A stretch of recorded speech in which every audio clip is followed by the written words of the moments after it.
Hi friends, நான் உங்க Varadaraja and welcome to our channel. இன்னைக்கு நம்ம episode 588 subscribers real life ghost experience தாங்க வந்து பார்க்க போறோம். கனவுகள் நம்மளுடைய வாழ்க்கையில் நம்ம கனவை அச்சீவ் பண்ணுறதுக்காக என்ன வேணால் பண்ணுவாங்க, எதை வேணால் இழக்கிறதுக்கு நம்ம தயாராக இருப்போம். ஆனால் இழக்கவே முடியாத ஒரு விஷயத்தை இழக்கிறதுக்கு நீங்கள் தயாராக இருப்பீங்களா? அப்படி ஒரு விஷயத்தை இழக்க சொல்கிறது ஒரு அமானுஷமாக இருந்தது அப்படின்னா அப்போது அந்த பர்சனுடைய மனநிலைமை எப்படி இருக்குன்றதை மட்டும் கொஞ்சம் யோசிச்சு பாருங்கள். ஏன்னா இன்றைக்கி நீங்கள் பார்க்க போகிற நிகழ்வில் அப்படிப்பட்ட மிகவும் சுவாரஸ்யமான சம்பவம் தாங்க காத்துக்கிட்டு இருக்கு. இந்த சம்பவத்தை நீங்கள் பார்க்குறதுக்கு முன்னாடி நீங்கள் நம்ம சேனலுடைய புதிய பார்வையாளராக இருந்தாலும் சரி, இல்லைனா நம்மளுடைய சேனலை பார்த்துட்டு இருக்கீங்க, சப்ஸ்கிரைப் பண்ணாமல் பார்த்துருக்கீங்க அப்படின்னா தயவுசெய்து சப்ஸ்கிரைப் பண்ணிக்கோங்க. கூடவே இருக்கிற பெல் ஐகானை கிளிக் பண்ணிக்கோங்க. அப்போ தான் நான் எவ்ரி ஆல்டர்னேட்டிவ் டே போடுற வீடியோ உங்களால் உடனே பார்க்க முடியும். இப்போ வாங்க ஸ்ட்ரெயிட்டாக வீடியோக்குள்ளே போகலாம்.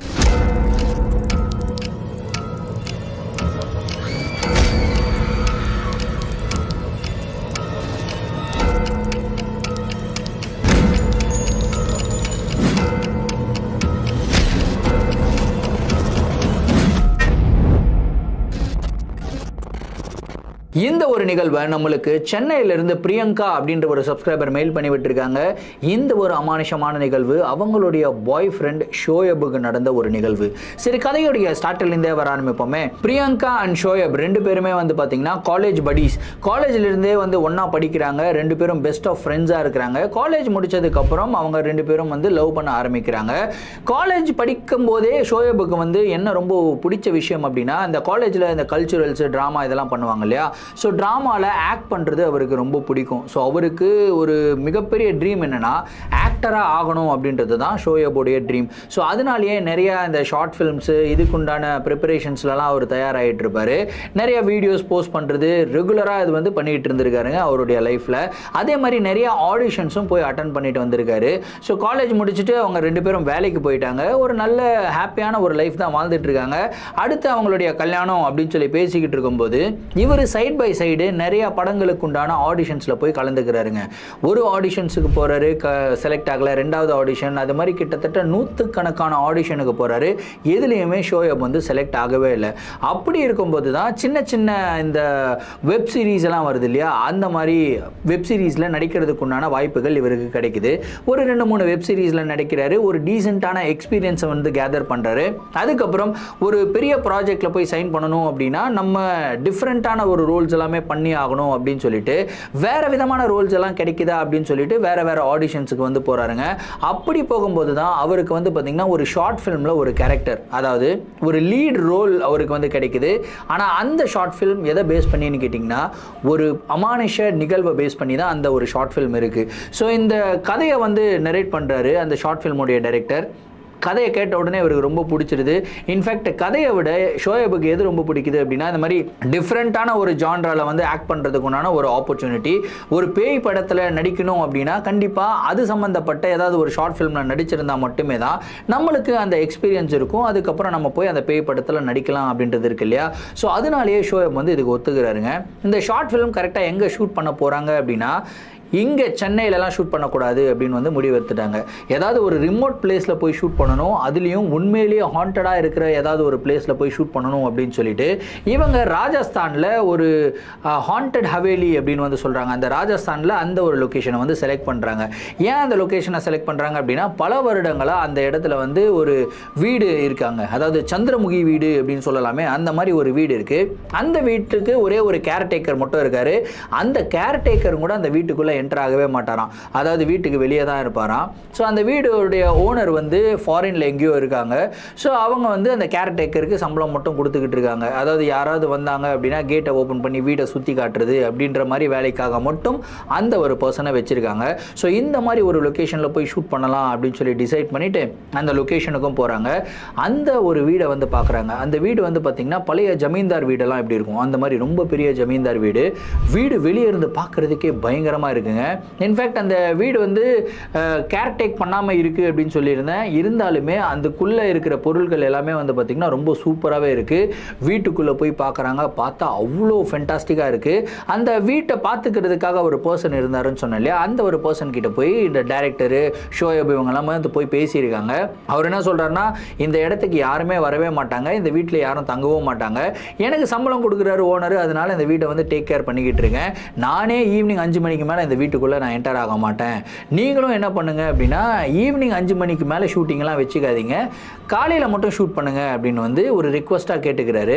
இவங்க என்ன சொல்கிறாங்க அப்படின்னா கண்டிப்பாக சார் நாங்கள் காலையில் தான் ஷூட் பண்ணுவோம், ஆனால் அந்த ஷூட்டிங் பண்ண ஃபுட்டேஜ் இருக்கு இல்லையா அதை வந்து நைட் டைமில் ஷூட் பண்ண மாதிரி எடிட் பண்ணிவிடுவோம், அதெல்லாம் பிரச்சனை இல்லை அப்படின்ற மாதிரிலாம் சொல்கிறாங்க. இதில் இந்த கேர்டேக்கருக்கு வந்து ஒரு சந்தேகம், என்னடா இது இப்படியெல்லாம் சொல்கிறாங்களே, இவங்க உண்மையிலே அப்படி பண்ணுவாங்களா இல்லை பண்ண மாட்டாங்களா அப்படின்ற ஒரு டவுட் வந்து இவங்களுக்கு இருக்குது. சரி நம்ம சொல்கிறது சொல்லிட்டோம், அதுக்கப்புறம் அவங்க கேட்டால் என்ன கேட்கலனா என்ன அப்படின்னு சொல்லிட்டு அவருடைய வேலையை பார்க்க ஆரம்பிச்சிட்டாரு. ஸோ இவங்க அந்த இடத்துல உட்காந்து அந்த பிளாட்டுக்கு உண்டான சீன்ஸு வைப்பாங்க இல்லையா, அது இந்த இடத்துல இந்த சீன் வச்சா நல்லாயிருக்கும், இந்த இடத்துல இந்த சீன் வச்சா நல்லாயிருக்கும்ன்றதெல்லாம் பேசுவாங்க இல்லையா, அந்த மாதிரி வந்து டிஸ்கஸ் பண்ணிக்கிட்டு இருக்காங்க. அந்த டிஸ்கஷனே ஈவினிங் ஒரு 5 o'clock வரைக்கும் போயிடுச்சுங்க. 5 o'clock ஆனதுக்கப்புறம் அந்த கேர்டேக்கர் வந்து வராரு. சார் 5 o'clock ஆகிடுச்சு சார், இதுக்கு மேலே இங்கே இருக்கக்கூடாது, நீங்கள் கிளம்புனா நல்லாயிருக்கும், இது வந்து ஒரு சேஃபான பிளேஸ் கிடையாது, நைட் டைமில் நிறைய அமானுஷமான நிகழ்வுகளெல்லாம் இந்த இடத்துல நடக்கிறதா நான் கேள்விப்பட்டிருக்கேன், அதே மாதிரி இந்த இடத்துல நிறைய சவுண்டெல்லாம் வரும் சார், ரொம்ப பயமாக இருக்கும், நானே வெளியே தான் இருக்கேன், வெளியே பக்கத்தில் என்னோடய வீடு இருக்குது, அங்கே இருந்தாலும் இந்த சவுண்டெல்லாம் கேட்கும், இந்த வீட்டுக்குள்ளேருந்து சவுண்டு கேட்கும், ரொம்ப பயமாக இருக்கும் சார், நீங்கள் போகாதீங்க அப்படின்றத சொல்கிறாரு. ஆனால் இவங்க யாருமே கேட்கல. இவங்களுக்கு என்னப்பா நம்ம வந்திருக்கிறதே இந்த பேய் படம் ஷூட் பண்ணுறதுக்காக, அந்த மாதிரி சவுண்டெல்லாம் கேட்டுச்சு அப்படின்னா நிஜமாகவே எஃபெக்டில் சூப்பராக இருக்குமே. இந்த குரூவில் இருக்கிற, அதாவது இந்த ஷார்ட் ஃபிலிம் குரூவில் இருக்கிற யாருக்குமே இந்த அமானுஷம் பேய் மேலே நம்பிக்கையே கிடையாதுங்க. ஸோ ஷோயபுக்கு சுத்தமாக நம்பிக்கை கிடையாது. நம்ம இங்கே வந்திருக்கிறது ஒரு புது எக்ஸ்பீரியன்ஸை கெயின் பண்ணுறதுக்காக, அந்த ஒரு எக்ஸ்பீரியன்ஸை சூப்பராக நம்ம வந்து கெயின் பண்ணலாம், வேறு லெவலான எக்ஸ்பீரியன்ஸாக இருக்க போகுது அப்படின்னு சொல்லி இந்த ஒரு வாய்ப்புக்காக ஆவலோட வெயிட் பண்ணிக்கிட்டு இருக்காங்க. ஸோ நைட்டு ஒரு 10 மணி ஆகுதுங்க, கேர்டேக்கர் படுத்து தூங்கிடுறாரு. இவங்க சைலண்ட்டாக அந்த ஒரு வீட்டுக்குள்ளே போயிருக்காங்க. இவங்களுடைய லைட்ஸ் எல்லாமே செட் பண்ண ஆரம்பிக்கிறாங்க. ஸோ ஷோயபுக்கு இதுதான் சீன் அப்படின்னு வந்து சொல்லிடுறாங்க. ஷோயப் வந்து ஒரு சேர் மேலே உட்காந்துக்கிட்டு இருப்பார். உட்காந்துக்கிட்டு அவர் வந்து கேமரா பக்கத்தில் வந்து இப்படி வந்து பார்க்கணும் அப்படின்ற மாதிரி ஒரு scene. Okay ready, camera, lights, action அப்படின்னு சொல்கிறாருங்க டைரக்டர். ஆக்ஷன் அப்படின்னு சொன்ன உடனே அந்த இடத்துல ஒரு ஃபோக்கஸ் லைட் போட்டு வச்சுருப்பாங்க இல்லையா, ஃபோக்கஸ் லைட் வந்து பார்த்திங்கன்னா டம்முன்னு வெடிக்குதுங்க. வெடித்த உடனே அந்த இடத்துல ஒரு கும்மு இருட்டு. ஆக்ஷன் சொன்ன அடுத்த செகண்ட் அந்த ஃபோக்கஸ் லைட் வந்து வெடிக்குது. இவங்களுக்கு ஒன்றும் புரியல, என்னடா இது ஃபோக்கஸ் லைட் வெடிச்சிருச்சு அப்படின்னு சொல்லிட்டு பட்டுன்னு இன்னொரு லைட்லாம் ஆன் பண்ணுறாங்க. ஆன் பண்ணிவிட்டு என்னாச்சு அப்படின்னு வந்து பார்க்குறாங்க. பார்த்தா அந்த ஃபோக்கஸ் லைட் வெடித்து செதுறினதில் அந்த கண்ணாடி துகள்கள் எல்லாம் இருக்கும் இல்லையா, அந்த கண்ணாடி துகள்கள் எல்லாம் கீழெல்லாம் சதறி இருக்குது. அது மட்டுமே இல்லாமல் அந்த கண்ணாடி துகள்கள் எல்லாம் ஷோயபுடைய கழுத்து பகுதியில் லைட்டாக ஒரு மார்க்கை வந்து ஏற்படுத்தியிருக்குங்க. இதை பார்த்துருக்காங்க. பார்த்த உடனே சரி ஏதோ ஒரு ஆக்சிடென்ட் போல இருக்கு, ஒரு பவர் ஃப்ளக்சுவேஷன் அப்படின்னு சொல்லிட்டு இவங்க என்ன பண்ணுறாங்கன்னா ஷோயபுக்கு வந்து ட்ரீட்மெண்ட் எல்லாமே பண்ணுறாங்க. கொஞ்ச நேரம் உனக்கு ஓகேவாப்பா அப்படின்னு கேட்குறாங்க. இல்லை ஓகே கம்ப்ளீட்லி ஃபைன், வேறு லைட்டை மாட்டுங்க, நம்ம வந்து ஸ்டார்ட் பண்ணலாம் அப்படின்னு வந்து சொல்கிறாருங்க. அப்படியே ஒரு 1/2 மணி நேரம் ஆகுது. 1/2 மணி நேரம் கழித்து இவங்க திரும்பியும் அதே சீனில் வந்து ஷோயபை உட்கார வைக்கிறாங்க. கரெக்டாக லைட் எல்லாமே செட் பண்ணுறாங்க, ப்ராப்பராக இருக்குது. அப்படியே மயான அமைதி உள்ள லைட்ஸ், கேமரா, ஆக்ஷன் அப்படின்னு அந்த டைரக்டர் சொல்கிறாருங்க. ஆக்ஷன் அப்படின்னு சொன்ன அடுத்த செகண்ட் திரும்பியும் 2வதாக ஒரு ஃபோக்கஸ் லைட் போட்டாங்க இல்லையா, அந்த ஒரு ஃபோக்கஸ் லைட்டும் வெடிச்சு செதறுதுங்க. வெடிச்சு செதறினதில் ஷோயபுக்கு இந்த கழுத்தில் இந்த இடத்துல சின்னதாக ஒரு மார்க்கு சொன்னேன் இல்லையா, 2வது தடவை ஒரு பெரியதாக ஒரு மார்க்குங்க. அப்படியே ரத்தம் பொல கொத்துது. ஐயோ என்னடா இது இப்படி ஆயிடுச்சு அப்படின்னு சொல்லிட்டு ஷோயபுக்கு வந்து ஃபர்ஸ்ட் எய்ட் எல்லாமே பண்ணுறாங்க. கட்டு எந்த அளவுக்கு இருக்குன்னு பார்க்குறாங்க. ஏன்னா ரொம்ப டீப்பாக இருந்தால் ஹாஸ்பிட்டலுக்கு கூட்டிகிட்டு போகணும் இல்லையா. பார்த்தா கட்டு வந்து அவ்வளோ அளவுக்குலாம் இல்லை, சும்மா லைட்டாக ஒரு கீரல் மாதிரி தான் இருக்குன்ற சொல்லிட்டு இவங்க என்ன பண்ணுறாங்கன்னா அந்த ஃபர்ஸ்ட் எய்ட் எல்லாமே பண்ணுறாங்க. ஃபர்ஸ்ட் எய்ட் எல்லாமே பண்ணிவிட்டு ஷோயபை வந்து உட்கார வச்சு உனக்கு ஓகேவாப்பா, இதுக்கப்புறம் வேணான்னு நினைக்கிறேன், நாளைக்கு ஷூட் பண்ணலாம் அப்படின்னு வந்து சொல்கிறாங்க. இல்லை இதில் என்ன இருக்குது, இது வந்து ஒரு ஆக்சிடென்ட் தானே, நிறையா பவர் ஃப்ளக்சுவேஷன் இருக்குன்னு நினைக்கிறேன் அப்படின்னு சொல்லி ஷோயப் சொல்கிறாரு. ஆனால் அந்த ஷார்ட் ஃபில்மோடைய டைரக்டர் இருக்கார்லே, அவருக்கு வந்து ஒரு விஷயம் யோசிக்கிறாரு. ஏற்கனவே அந்த கேர்டேக்கர் வந்து நைட் டைமில் இங்கே தங்காதீங்க அப்படின்னு வர சொன்னார். ஒருவேளை அதுக்கும் இதுக்கும் ஏதோ ஒரு சம்பந்தம் இருக்குமோ அப்படின்னு சொல்லி அவர் யோசிக்க ஆரம்பிக்கிறாரு. அவர் என்ன சொல்கிறான்னா சரி இன்றைக்கி ஷூட் பண்ணது போதும், நம்ம நாளைக்கு வந்து ஷூட் பண்ணிக்கலாம் அப்படின்னு சொல்லிட்டு ஷூட்டிங்கை முடிக்கிறாங்க. முடிச்சுட்டு அவங்களும் போயிடுறாங்க. ஷோயப் வந்து அவருடைய ஹோட்டல் ரூமில் வந்து தனியாக இருக்கார். அவருடைய கேர்ள் ஃப்ரெண்ட் இருக்காங்களா பிரியங்கா, அவங்கக்கிட்ட ஃபோன் பேசிக்கிட்டு இருக்காருங்க. ஃபோன் பேசிக்கிட்டே அப்படியே வந்து படுத்து தூங்கிடுறாரு. அன்னைக்கு நடந்த சம்பவத்தை பற்றி எதுவுமே ஷோயப் சொல்லலை பிரியங்கா கிட்ட. ஏன்னா சொன்னால் கண்டிப்பாக அவங்க ரொம்ப பயந்துருவாங்க அப்படின்னு சொல்லிட்டு இவர் வந்து சொல்லலை. சொல்லாமல் இவர் வந்து அடுத்த நாள் திரும்பியும் அந்த சீனெல்லாம் என்னென்ன மாதிரி சீன் எடுக்க போகிறோம் அப்படின்னு சொல்லிட்டு டிஸ்கஸ் பண்ணுறாங்க. அந்த ஃபோக்கஸ் லைட் வேறு வெடிச்சு செதறிச்சிச்சு. அதே மாதிரி ஒரு லைட்டை வந்து வேறு வாங்கிட்டு வந்திருக்காங்க. ஒரு 2-3 லைட் வாங்கிட்டு வந்திருக்காங்க. ஏன்னா பவர் ஃப்ளக்சுவேஷன் ரொம்ப ஜாஸ்தியாக இருக்குது அப்படின்னு சொல்லி 2-3 லைட்டை வாங்கிட்டு வந்திருக்காங்க. வாங்கிட்டு வந்துட்டு அவங்க மற்ற டிஸ்கஷன்ஸ்லேயும் இருக்காங்க. ஸோ அன்றைக்கி காலையில் ஒரு சில சீன்ஸ் எல்லாம் ஷூட் பண்ணணுங்க. காலையில் போயிட்டு அந்த ஒரு வீட்டுக்குள்ளே ஷூட் பண்ணுறாங்க. எந்த பிரச்சனையும் இல்லை. காலையில் ஷூட் பண்ண சீன்ஸ் எல்லாம் ப்ராப்பராக இருக்குங்க. கரெக்டாக ஈவினிங் ஒரு 6 மணி ஆகுது. இருட்டுனோடனே திரும்பியும் கேர்டேக்கர் வர்றாரு. சார் காலையிலேருந்து ஷூட் பண்ணுறீங்க, நைட் ஏதோ சத்தம் கேட்டுச்சு, நீங்கள் இருந்தீங்களா அப்படின்னு சொல்லி கேட்குறாரு. இல்லைங்க நாங்கள் இல்லை அப்படின்னு வந்து இவங்க பொய் சொல்கிறாங்க. இல்லை எனக்கு ஏதோ நீங்கள் தப்பாக பண்ணுற மாதிரி தெரியுது, நைட் டைமில் இருக்காதீங்க சார், உங்களுடைய நல்லதுக்கு தான் சொல்கிறேன், தயவு செய்து இருக்காதீங்க அப்படின்னு வந்து சொல்லிவிட்டு அவர் போயிடுறாரு. அதே மாதிரி நைட்டு ஒரு 10-11 மணி ஆகுது. நேற்று நைட்டு 10 மணி இவங்க ஸ்டார்ட் பண்ணியிருக்காங்க. இப்போ கேர்டேக்கருக்கு வேறு சந்தேகம் வந்துருச்சு. ஸோ கொஞ்சம் லேட் நைட்டாக வரலாம் அப்படின்னு சொல்லி ஒரு 11:30 மணிக்கு இவங்க அந்த வீட்டுக்குள்ளே என்டர் ஆகிறாங்க. அந்த வீட்டுடைய கதவுகள் வந்து ஓப்பனாக தான் இருக்குமா, எப்பயுமே பூட்டப்பட்ட நிலையில் இருக்காது. ஸோ ஒரு 11:30 மணிக்கு இவங்க வந்து வீட்டுக்குள்ளே என்டர் ஆகிறாங்க. என்டர் ஆகிட்டு இவங்களுடைய லைட்டிங் எல்லாமே செட் பண்ணுறாங்க. இந்த தடவை ப்ராப்பராக இருக்குது. அதாவது அந்த சீன் இருக்கார் இல்லையா, அந்த சேரில் உட்காந்து இவர் வந்து ஆடுற மாதிரி ஒரு சீன், கேமரா வந்து பார்க்குற மாதிரி ஒரு சீன், அந்த சீன் வேணாம், வேற ஒரு சீனுக்கு போவோம். ஒரு காரிடோரில் வந்து நடக்கிற மாதிரி ஒரு சீன் இருக்குது, நடந்துக்கிட்டே டைலாக் பேசுகிற மாதிரி ஒரு சீன் இருக்குது, அந்த சீனுக்கு போவோம் அப்படின்னு சொல்லி அதுக்குண்டான லைட்டிங்கெல்லாம் செட் பண்ணுறாங்க. செட் பண்ணிவிட்டு அந்த படிக்கட்டு மேலே ஷோயப் எழுந்து நடந்து வராருங்க. நடந்து வந்து பேசிக்கிட்டே வராரு. எல்லாம் ப்ராப்பராக தான் இருக்குது. ஃபஸ்ட்டு சீன் சூப்பராக ஆகிடுச்சு, டேக் ஓகே அப்படின்றாங்க. அடுத்த சீன் வந்து வருதுங்க. அந்த இடத்துல அப்படியே கட் ஓவர். அவர் வந்து அந்த படிக்கட்டு வழியாக ஏறி நடந்து வந்து ஒரு ரூமுக்குள்ளே என்டர் ஆகணும். ரூமுக்குள்ளே என்டர் ஆகும்போது ஏதோ ஒரு உருவத்தை பார்த்து பயப்படுற மாதிரி ஒரு சீன் வந்து வச்சுருக்காங்க. கரெக்டாக இவர் வந்து படிக்கட்டிலிருந்து ஏறி வராரு. ரூமுக்குள்ளே கேமரா மட்டும்தாங்க இருக்குது. அதாவது கேமராமேன் மட்டும் இருக்கார். ரூமுக்குள்ளேருந்து ஷோயபுடைய ஃபேஸை வந்து ஜூம் பண்ணுறாங்க. ஏன்னா ஷோயப் பயப்படுற மாதிரி ஆக்ஷன்லாம் காட்டணும் இல்லையா, அந்த மாதிரி ஒரு கேமரா ஆங்கிளில் கேமராவை செட் பண்ணியிருக்காங்க. கரெக்டாக அந்த ரூமுடைய டோரை வந்து ஷோயப் ஓப்பன் பண்ணுறாரு. கேமராவை பார்க்குறாரு, பயப்படுறாரு. அந்த சீன் சூப்பராக ஒர்க் அவுட் ஆகுதுங்க. ஆனால் கேமராவை ஆஃப் பண்ணதுக்கப்புறம் ஷோயபை விட கேமராமேன் பயங்கரமாக பயந்துருக்காரு. டைரக்டர் பார்க்குறாரு, டே என்னடா ஆச்சு, நீ ஏன்டா பயப்படுற, சூப்பராக ஆக்ட் பண்ணியிருக்கானடா, அவ்வளோ அளவுக்கு ஆக்ட் பண்ணிட்டானா அப்படின்னு சொல்லி கேட்கும்போது, சார் இங்கே இடத்துல வேறு எதுவும் இருக்குது சார் அப்படின்னு வந்து கேமராமேன் சொல்கிறாரு. என்னடா ஆச்சு அப்படின்னா, சார் ஷோயப் நடந்து வந்தான் சார். ஷோயப் நடந்து வரும்போது அவன் பின்னாடி அவன் கூடவே ஒரு கருப்பான உருவம் நடந்து வந்தது சார். அவனுடைய தலைக்கு பின்னாடி அந்த உருவம் அடிக்கிற மாதிரி வந்துச்சு சார். அப்புறம் திடீர்னு லைட் அடித்த உடனே அந்த உருவம் மாயமாக மறைஞ்சிருச்சு. இது எல்லாமே நான் கேமராவில் பார்த்தேன் சார், ரெக்கார்ட் ஆகிருக்கு பார்க்குறீங்களா அப்படின்னு சொல்லி சொல்கிறான். என்னடா சொல்கிற, ரெக்கார்ட் ஆகிருக்கா காட்டு அப்படின்னு சொல்லி பார்க்குறாங்க. பார்த்தா எக்ஸாக்டாக ஷோயப் நடித்த சீன் மட்டும் தான் ரெக்கார்ட் ஆகிருக்கு. இந்த கேமராமேன் சொன்ன விஷயங்கள் எதுவுமே ரெக்கார்ட் ஆகலை. டேய் என்னடா நீ கதை கட்டுற, இந்த மாதிரிலாம் கதை கட்டாதலாம், இந்த மாதிரிலாம் எதுவும் கிடையாது, நீ வந்து பயம்படுத்தலாம் ட்ரை பண்ணாத, அந்த பையன் பாவம் ரொம்ப நல்லா ஆக்ட் பண்ணுறான், அவனுக்கு ஒரு ஆப்பர்ச்சுனிட்டியை கொடுப்போம், இந்த ஷார்ட் ஃபில்மும் சூப்பர் சக்ஸஸ் ஆகும்டா அப்படின்னு சொல்லிட்டு அவர் சொல்கிறாரு. இல்லை சார் நான் உண்மையிலேயே ஒரு கருப்பான உருவத்தை பார்த்தேன், கரெக்டாக ஷோயபுடைய கழுத்துக்கு பின்னாடி அடிக்கிற மாதிரி அந்த ஒரு உருவம் வந்துச்சு சார் அப்படின்னு வந்து சொல்கிறாரு. எவ்வளவோ சொன்னாலும் டைரக்டர் வந்து நம்பலை. இந்த ஒரு விஷயத்தையும் ஷோயப் கிட்ட அவங்க வந்து சொல்லலை. அப்படியே அந்த சீன் எல்லாம் முடியுது. ஒரு மணி நேரம் பிரேக்கு. ஒரு 2 மணிக்காக ஒரு சீன் வந்து ஷூட் பண்ணலான்னு இருக்காங்க.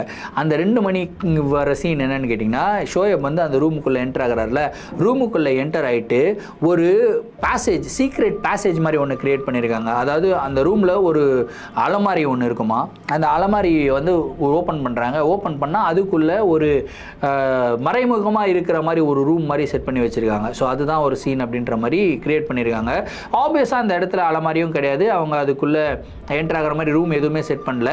பட் அதுக்கு இன்னொரு ரூமை வந்து செலக்ட் பண்ணியிருக்காங்க. அந்த ரூமோடைய டோரே வந்து பார்த்திங்கன்னா அலமாரியோட டோர் மாதிரி தான் இருக்குது. இந்த ரூம் வந்து பர்ஃபெக்டாக இருக்கும் அப்படின்னு சொல்லி அவங்க வந்து செட் பண்ணியிருக்காங்க.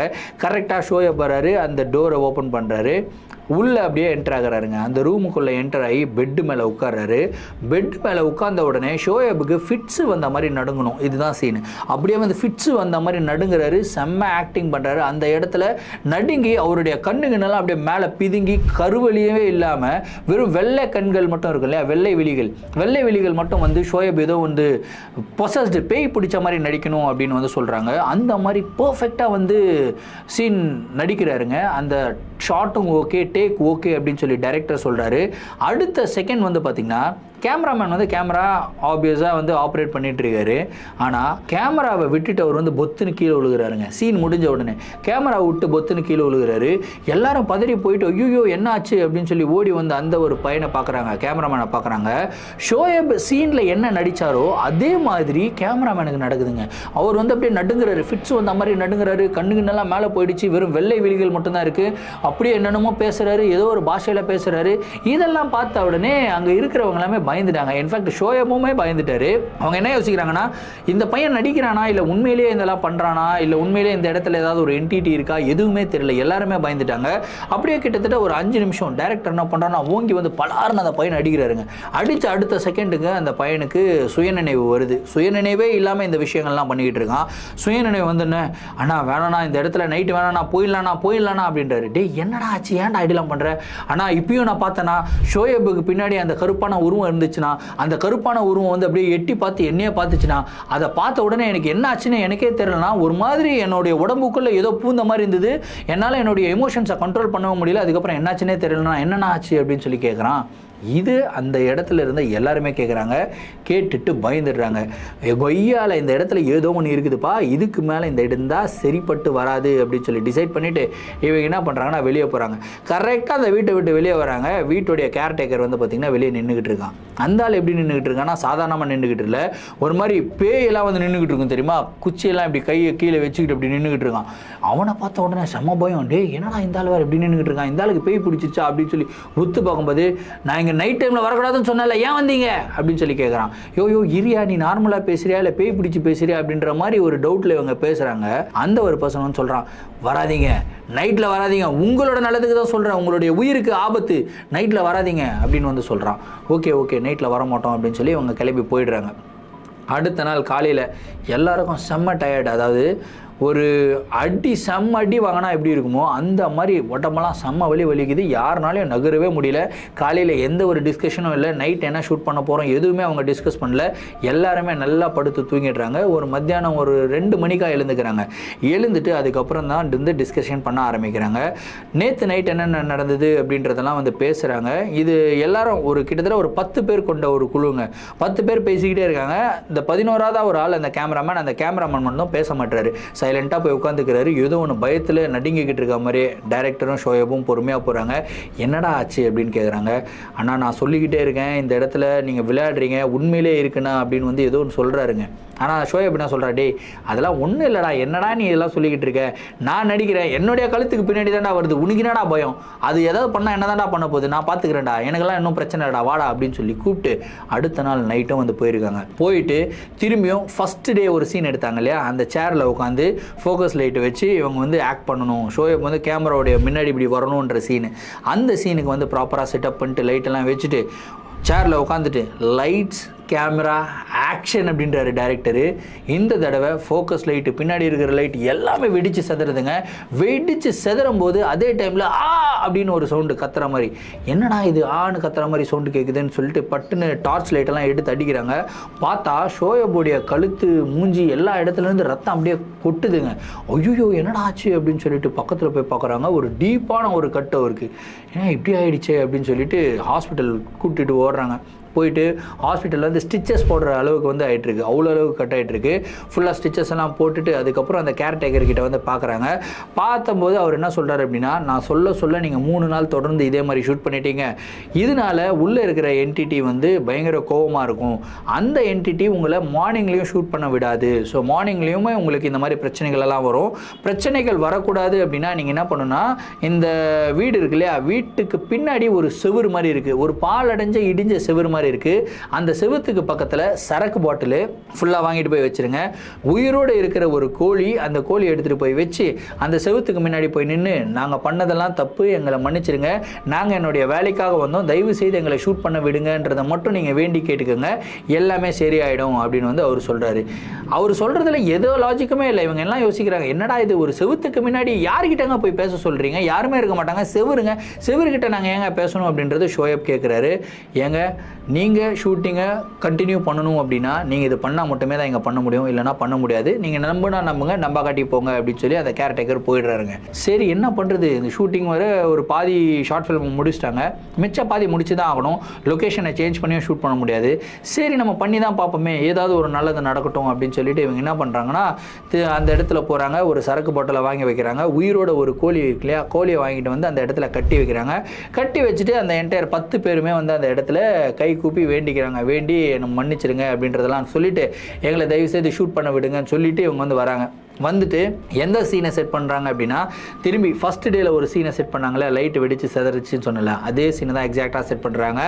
இந்த தடவை திரும்பியும் பயத்தோட லைட்ஸ் கேமரா ஆக்ஷன் அப்படின்றாங்க. எந்த ஒரு பிரச்சனையுமே நடக்கலைங்க, எல்லாமே சூப்பராக இருக்குது. டேக் ஓகே, ஷோயபு உங்களுக்கு எதுவும் பிரச்சனை இல்லையா அப்படின்னு கேட்குறாங்க. இல்லை எல்லாமே ஓகே. அந்த நைட்டே வந்து கிட்டத்தட்ட ஒரு 6-7 சீன் எல்லாத்தையும் முடிச்சிட்டாங்க. கடைசியாக ஒரே ஒரு சீன் மட்டும் இருக்குது. எந்த சீனுன்னு கேட்டிங்கன்னா, ஷோயப் வந்து ஒரு பேய் பிடிச்சிட்டு நிறைய ஆன்மாக்களை வந்து வர வைக்கிறதுக்கு உண்டான மந்திரங்கள், அவரே வந்து பாபா மாதிரி வேஷம் போடணும், பேய் பிடிச்சி ஆடுற பாபா மாதிரி வேஷம் போட்டுட்டு, ஒரு மாந்திரிகன் மாதிரி வேஷம் போட்டுட்டு, ஒரு மந்திரங்கள் சொல்லி நிறைய ஆன்மாக்களை வர வச்சு அந்த ஆன்மாக்களை கண்ட்ரோல் பண்ணுற மாதிரி ஒரு சீனுங்க. அதுக்குண்டான டைலாக்ஸ் எழுதுறாங்க, மந்திரங்களை எழுதுறாங்க. மந்திரங்கள் வந்து உண்மையிலேயே இந்த பேய்கள் எல்லாம் வர வைக்கிற மந்திரங்கள் இருக்கு இல்லையா, அதுதான் வந்து எழுதுறாங்க.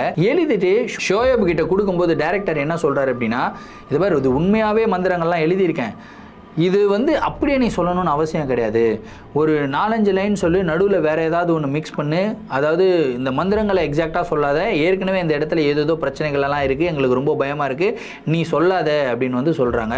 ஷோயப் வந்து ஓகே நான் சொல்ல மாட்டேன் அப்படின்னு வந்து சொல்கிறாங்க. டைரக்டருக்கு வந்து இந்த டைமில் பயம் வந்துருச்சு, இந்த இடத்துல ஏதோ ஒன்று இருக்குது அப்படின்றத மட்டும் புரிஞ்சுக்கிறாரு. சரி திரும்பியும் நம்ம அந்த செவுத்து பக்கத்தில் போயிட்டு வேண்டிட்டு வந்துடுவோம் அப்படின்னு சொல்லி இவர் வந்து பின்னாடி போகிறாருங்க. பின்னாடி பார்த்தா ஒரு மிகப்பெரிய ஷாக்குங்க. இவங்க ஒரு சரக்கு பாட்டில் வச்சுருந்தாங்க இல்லையா, சரக்கு பாட்டில் கம்ப்ளீட்டாக எம்டியாக இருக்குது, உடஞ்சிருக்கு. பக்கத்தில் ஒரு கோழி, உயிரோடு இருக்கிற கோழியை கட்டி வச்சுருந்தாங்க இல்லையா, அந்த கோழியோடைய கழுத்தை திருகி யாரோ ரத்தத்தை மட்டும் குடிச்சிட்டு கோழி அப்படியே போட்டால் எப்படி இருக்குமோ அந்த மாதிரி நிலமையில செத்து கிடக்குதுங்க கோழி.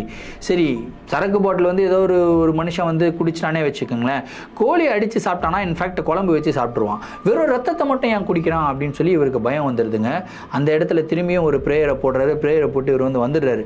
வந்துட்ட உடனே அந்த ஷாட்டுக்கு போகணும். ஷாட்டுக்கு போயிட்டு ஷோயப் கிட்ட சொல்கிறாங்க, சரி நீங்கள் மந்திரங்கள் சொல்லுங்கள் அப்படின்னு சொல்கிறாங்க. அதே மாதிரி ஷோயப் வந்து மந்திரங்கள் எல்லாம் சொல்ல ஆரம்பிக்கிறாரு. ஆனால் இங்கே என்ன பிரச்சனை ஆகுதுன்னா, நடுவில் 2-3 சென்டென்சஸ் வந்து மாற்ற சொன்னாங்க இல்லையா, ஷோயப் வந்து எந்த சென்டென்ஸுமே மாற்றலைங்க. அப்படியே மந்திரங்கள் சொல்ல கேமராவில் ஷோயபுடைய ஃபேஸ் வந்து அப்படியே வேறு விதமாக வெறித்தனமாக மாறுறதை வந்து பார்த்துருக்காங்க. இவங்க எல்லாருமே நினச்சிக்கிட்டாங்க ஆக்டிங் தான் பண்ணுறாருன்னு சொல்லிட்டு, ஆனால் உண்மையிலேயே வெறித்தனமாக வந்து பண்ணிக்கிட்டு ஒரு மாதிரி அந்த மாலை ஒன்று போட்டிருந்தாருங்க, அந்த மாலையை வந்து கழட்டி பிச்சு எறிகிறாரு. பிச்சு எரிஞ்சு செம்ம ஆக்ஷனுங்க. ஓகே டேக் ஓகே அப்படின்னு சொல்லி கட் பண்ணுறாங்க. கட் பண்ணால் நிறுத்தணும்ல, ஷோயப் நிறுத்தலை, பயங்கர ஆக்டிவிட்டீஸ்லாம் பண்ணிவிட்டு அட்ராசிட்டி பண்ணிவிட்டு அப்படியே அந்த பெட்டு மேலே தான் உட்காந்து பண்ணிகிட்டு இருப்பார். அந்த பெட்டு மேலே எகிரி குதிச்சு இப்படி நின்று அங்கேருந்து ஸ்ட்ரெயிட்டாக தாவுறாருங்க. கிட்டத்தட்ட ஒரு 15 மீட்டர் டிஸ்டன்ஸுங்க. ஒரு மனுஷன் தாவனா எவ்வளோ தூரம் தாவ முடியும்? இன்ஃபேக்ட் லாங் ஜம்ப் வந்து பண்ணுறாங்க இல்லையா, அவங்களே ட்ரெயின்ட் ஆத்லீட்ஸே 8 ஃபீட் 9 ஃபீட் தான் தாண்டுவாங்க. கிட்டத்தட்ட ஒரு 15 அடி எகுறாருங்க. எகிரி கரெக்டாக ஒரு ஜன்னல் இருக்கும், அந்த ஜன்னலில் போய் பிடிக்கிறாரு. பிடிச்சிட்டு அப்படியே அங்கிருந்து இப்படி திரும்பி பார்க்குறாருங்க ஷோயப். இந்த ஒரு காட்சியை பார்த்த உடனே எல்லாரும் நடுங்கிட்டாங்க. அப்படியே திரும்பி பார்த்துட்டு ஒரு மாதிரி சிரிச்சுட்டு அதே இடத்துல பொத்துன்னு கீழே விழுகிறாரு ஷோயப். ஐயோ என்னடா ஆச்சுன்னு சொல்லி தூக்கிட்டு ஹோட்டலுக்கு ஓடுறாங்க. ஹோட்டலுக்கு போய் படுக்க வச்சுட்டு உடனடியாக பிரியங்காவுக்கு ஃபோன் பண்ணுறாங்க. ஃபோன் பண்ணி இந்த மாதிரி ஆயிடுச்சுமா, நீங்கள் கிளம்பி வாங்க, இவரை கண்ட்ரோலே பண்ண முடியல அப்படின்றாங்க. பதறி அடிச்சு பிரியங்காவும் ஓடி போகிறாங்க. அந்த ஷார்ட் ஃபிலிம் எல்லாமே சக்ஸஸ்ஃபுல் ஆகிடுச்சு. அதாவது எல்லாமே ஷூட் பண்ணி முடிச்சிட்டாங்க. கிட்டத்தட்ட ஒரு 2-3 சீன் மட்டும் தான் பேலன்ஸ் இருக்குது. ஆனால் ஷோயப் அதுக்கப்புறம் நடந்துக்கிறதே சரியில்லை. என்னால் நடிக்க முடியாது அப்படின்னு சொல்லி பிரச்சனை பண்ணுறாரு. டைரக்டரை பார்த்தா அடிக்கிறாரு, கேமராமேனை பார்த்தா அடிக்கிறாரு. நடுவில் வந்து வேறு விதமாக ரியாக்ட் பண்ணுறாரு. பிரியங்காவே நீ என் கூட வராத, நீ வெளியே போ, நீ யார் உன்னை இங்கே வர சொன்னதுக்கு, ஹூ ஆர் யூ அப்படின்னு சொல்லி கேட்குறாரு. இந்த மாதிரி பிரச்சனைகள்லாம் பண்ணிக்கிட்டு இருக்காரு. ஷோயப் அவரை தனிமைப்படுத்திக்கிட்டாரு அப்படின்னு தான் சொல்லணும். தனிமைப்படுத்தி அவர் யார்கிட்டையுமே பேசலைங்க. ரொம்ப அட்ராசிட்டிஸ் பண்ணிக்கிட்டு இருக்காரு. என்னடா இவன் இப்படி பண்ணிக்கிட்டு இருக்கானே அப்படின்னு சொல்லி நினச்சிக்கிட்டே இருக்கும்போது திடீர்னு ஒரு நாள் நைட்டு ஷோயப்பை காணும். எங்கடா காணும் அப்படின்னு சொல்லி இவங்களும் தேடுறாங்க. போகிறாங்க, இங்கே போகிறாங்க, அங்கே போகிறாங்க, எல்லாம் போகிறாங்க. தேடி பார்த்தா ஊருக்கு ஒதுக்குப்புறமா ஒரு இடம் இருக்குங்க. அந்த இடத்துல ஒரு கூட்டம் இந்த கேரக்டரும் கூட வந்திருக்காரு. அந்த இடத்துல ஏதோ ஒரு கூட்டம் இருக்கான்ப்பா, வாப்பா போய் பார்க்கலாம், ஷோயப் அங்கே இருப்பானோ அப்படின்னு சொல்லிட்டு இவங்க எல்லாரும் போய் பார்க்குறாங்க. போய் பார்த்தா ஒரு மரம், ஒரு ஆலமரம், ஆலமரத்துக்கு கீழே ஒரு டெட் பாடி. அந்த டெட் பாடி யாரோடையதுன்னு கேட்டிங்கன்னா ஷோயபுடையது தாங்க. அந்த இடத்துக்கு ஷோயப் போயிருக்காப்புல.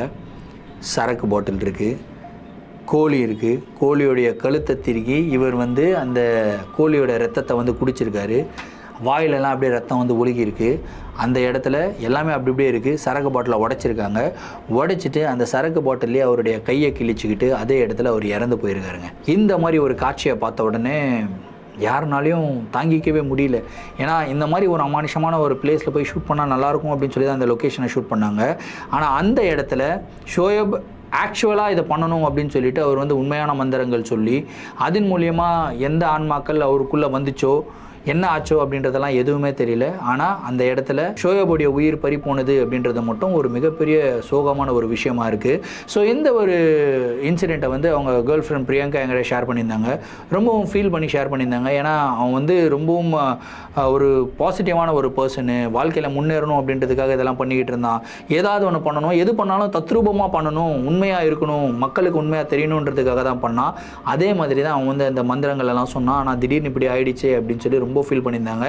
ரொம்பவும் வருத்தமான ஒரு விஷயம் தான். ஸோ இந்த ஒரு நிகழ்வு வந்து பார்த்திங்கன்னா ரொம்பவும் சேடான நோட்டில் எண்ட் ஆயிருக்கு. இந்த ஒரு நிகழ்வை பற்றின உங்களுடைய கருத்துக்கள் என்ன அப்படின்றத கமெண்ட் பாக்ஸில் சொல்லுங்கள். இதே மாதிரி உங்களுடைய வாழ்க்கையில் ஏதாவது அமானுஷமான நிகழ்வுகள் நடந்திருந்து அந்த நிகழ்வுகளை எங்கள்கிட்ட ஷேர் பண்ணணும்னு நினச்சிங்கன்னா என்னோட இன்ஸ்டாகிராமில் ஃபாலோ பண்ணிட்டு என்னோட இன்ஸ்டாகிராமில் டிஎம் பண்ணுங்கள்.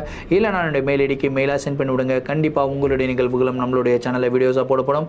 மீண்டும் அடுத்த வீடியோவில் சந்திக்கும் வரை நான் உங்கள் Varadaraja signing off. Thank you and bye.